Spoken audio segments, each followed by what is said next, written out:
नमस्ते बच्चों, मैं Shivani Kashyap advanced academy school से।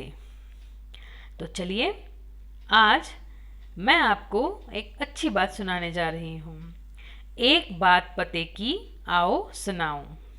ठीक है। 5 अगस्त 2020 को क्या हुआ है बच्चों, पता है आपको?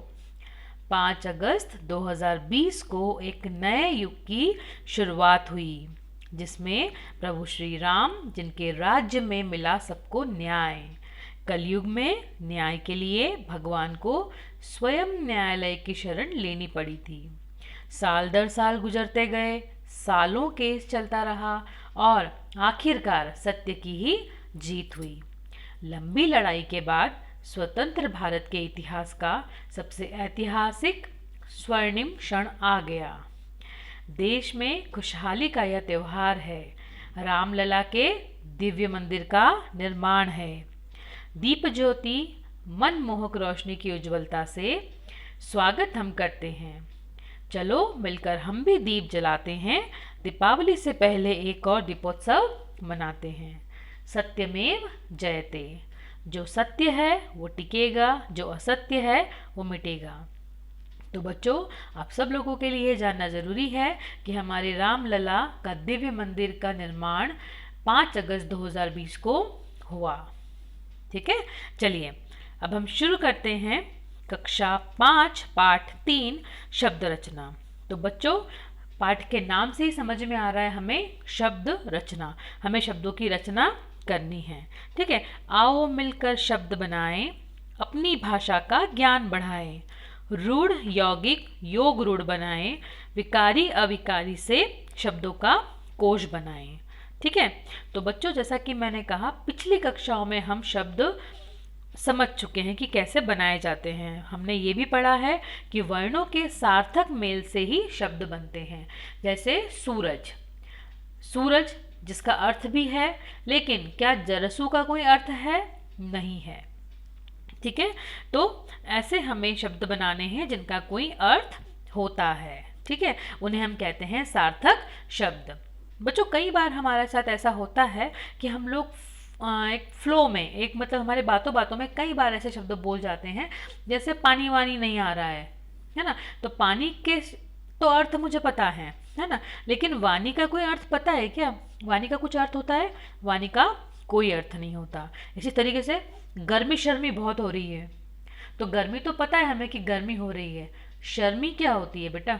शर्मी का कोई ऐसे अर्थ नहीं होता है। ठीक है, तो जो हमारी व्याकरण है, उस व्याकरण में केवल सार्थक शब्दों के लिए ही नियमावली बनी है। इसीलिए सार्थक शब्दों के विषय में ही हमें आगे अध्ययन करना है। ठीक है, जिन शब्दों का कोई अर्थ नहीं होता वे होते हैं निरर्थक शब्द। ये हमने कक्षा 4 में पढ़ा है। ठीक, तो हम आगे बढ़ते हैं। हमारे पास है अगला शब्द के भेद। शब्द के 3 भेद होते हैं बच्चों। मतलब हिंदी भाषा में सभी सार्थक शब्दों को 3 भेद में बांटा गया है, 3 भाग में बांटा गया है। पहला, स्रोत या उत्पत्ति के आधार पर। दूसरा, रचना या बनावट के आधार पर।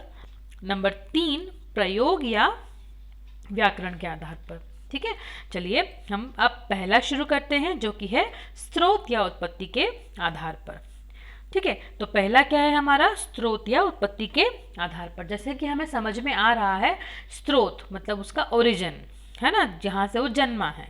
ठीक है, तो उस स्रोत उत्पत्ति के आधार पर शब्द के 4 प्रकार होते हैं। पहला तत्सम, दूसरा तद्भव, तीसरा देशज और चौथा विदेशी।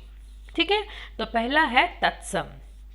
तो बच्चों, जो शब्द संस्कृत भाषा के ज्यों के त्यों मतलब जैसे के तैसे हिंदी में प्रयोग किए जाते हैं या प्रयुक्त होते हैं, उन्हें कहते हैं तत्सम शब्द। जैसे जल, पृथ्वी, प्रथम, सूर्य, वायु इत्यादि। ठीक है, आए समझ में? संस्कृत भाषा के शब्द संस्कृत शब्दों को हिंदी में जैसे के तैसे लिखना तत्सम शब्द कहलाते हैं। ठीक है, नंबर 2, तद्भव शब्द। तो बच्चों, जो शब्द संस्कृत शब्दों के कुछ बदलाव के कारण हिंदी में लिखे जाते हैं या बने हैं, उन्हें कहते हैं तद्भव शब्द। जैसे सूरज, हम तत्सम लिखते हैं सूर्य। सांप, तत्सम होता है सर्प। पहला, तत्सम होता है प्रथम। घी, तत्सम होता है घृत। ठीक है, आई समझ में? संस्कृत शब्दों का बदलाव होकर हिंदी में लिखना कहलाते हैं तद्भव शब्द। ठीक। नंबर 3, देशज शब्द। तो बच्चों, देश धन ज, देश में जन्मा। ठीक है, ज होता है जन्मा और देश होता है हमारा देश, स्वदेश। ठीक है, तो हमारे देश में ही जन्मे या उत्पन्न हुए शब्द जो संस्कृत या अन्य भाषाओं से कोई संबंध नहीं रखते, क्या कहलाते हैं? देशज शब्द।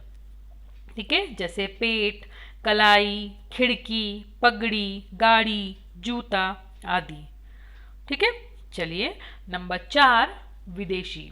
जैसा कि हम शब्द से ही समझ रहे हैं, विदेशी मतलब जो बाहर या दूसरे देशों की भाषा से आए हुए शब्द होते हैं कहलाते हैं विदेशी शब्द।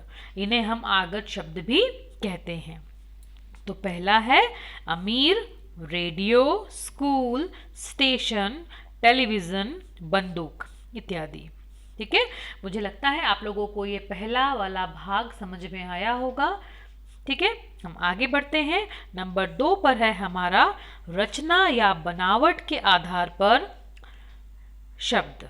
ठीक है, अब रचना या बनावट के आधार पर शब्द 3 प्रकार के होते हैं बच्चों। पहला रूढ़ शब्द, दूसरा यौगिक शब्द, तीसरा योग रूढ़ शब्द। ठीक है, हम शुरू करते हैं रूढ़ शब्द से। तो बच्चों, रूढ़ शब्द वे शब्द होते हैं जिनके यदि टुकड़े करें तो उन टुकड़ों का कोई अर्थ नहीं होता। जैसे मेरे पास एक शब्द है कवि, है ना। क मैंने अलग किया और वी अलग किया, तो क्या इन दोनों का कोई अर्थ है? नहीं है, इन दोनों का कोई अर्थ नहीं है। लेकिन जब वे दोनों साथ में होते हैं तो ये कवि कहलाते हैं। ठीक है, तो ऐसे शब्द को हम कहते हैं रूढ़ शब्द या मूल शब्द। ठीक है, जैसे कवि, दूध, पशु, घर, होश, मस्त आदि, ये सारे शब्द रूढ़ शब्द हैं, मूल शब्द कहलाते हैं। ठीक है, नंबर 2 यौगिक शब्द। तो बच्चों, यौगिक, अब हम यौगिक का अगर टुकड़ा करते हैं तो योग, है ना। अगर हम इसको समझें तो योग होता है। योग का अर्थ क्या होता है पता है? धन करना, जोड़ना, है ना, योग करना।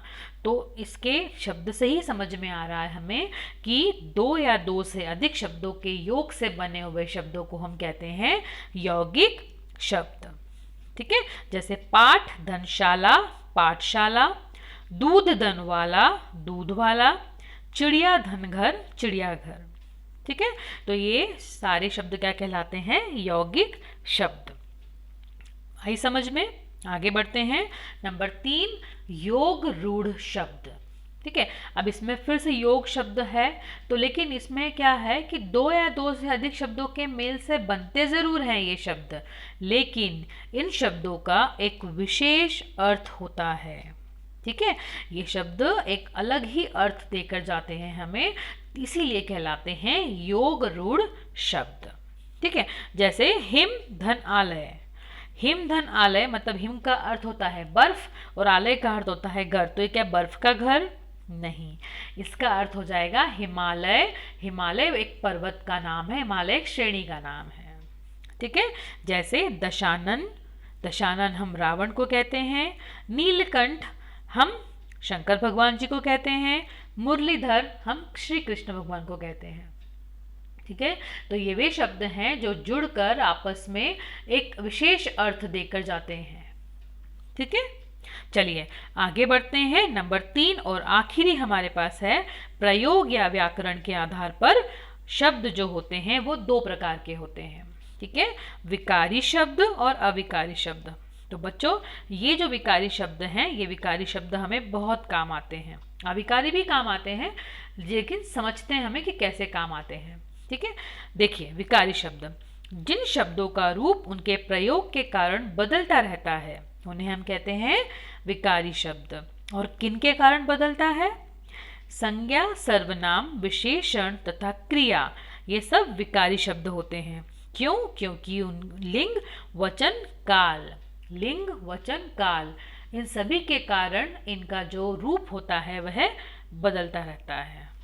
ठीक है, समय समय पर इनका रूप बदलता रहता है। किसके कारण? लिंग, वचन या काल के कारण। ठीक है, तो ये होते हैं विकारी शब्द। जैसे संज्ञा शब्द क्या हुए? लड़का। लड़का का अगर वचन बदलेंगे तो लड़के। सर्वनाम शब्द वह का वे हो जाता है। विशेषण शब्द जैसे लड़का है तो गोरा, लड़के हैं तो गोरे। क्रिया शब्द जैसे लड़का जाता है और लड़के जाते हैं। ठीक है, तो ये अपने रूप के कारण, अपने प्रयोग के कारण बदलाव करते रहते हैं। ठीक है, नंबर 2, अविकारी शब्द। तो बच्चों ये वे शब्द हैं, इसके शब्द से ही हमें समझ में आ रहा है अविकारी मतलब इन शब्दों में कभी भी कोई बदलाव नहीं होता। जिन शब्दों में कभी भी किसी भी परिस्थिति में कोई बदलाव या परिवर्तन नहीं होता है कहलाते हैं अविकारी शब्द। ठीक है, अविकारी शब्द को हम अलग एक और बात कहते हैं, एक शब्द कहते हैं, इसके लिए प्रयोग किया जाता है, वह है अव्यय। ठीक है, ये शब्द क्या होते हैं? जैसे यहाँ, वहाँ, और, परंतु, धीरे धीरे, किंतु, जैसा तैसा आदि। ठीक है, चलिए, तो ये जो अव्यय है ये हम इसी पुस्तक में, इसी व्याकरण संबोध में पाठ 11 में पढ़ेंगे और उसको हम और अच्छे से समझेंगे कि अव्यय आखिर होते क्या हैं, अविकारी शब्द होते क्या हैं। ठीक है, मुझे उम्मीद है आप सब लोगों को ये वीडियो समझ में आया होगा। जब अब आप इस वीडियो को पढ़ेंगे, सुनेंगे तो अपनी पुस्तक को अपने सामने खोलकर रखिएगा तो आपको ज़्यादा अच्छे से चीज़ें समझ में आएंगी। ठीक है, धन्यवाद। घर पर रहिए, स्वस्थ रहिए, खुश रहिए, सुरक्षित रहिए।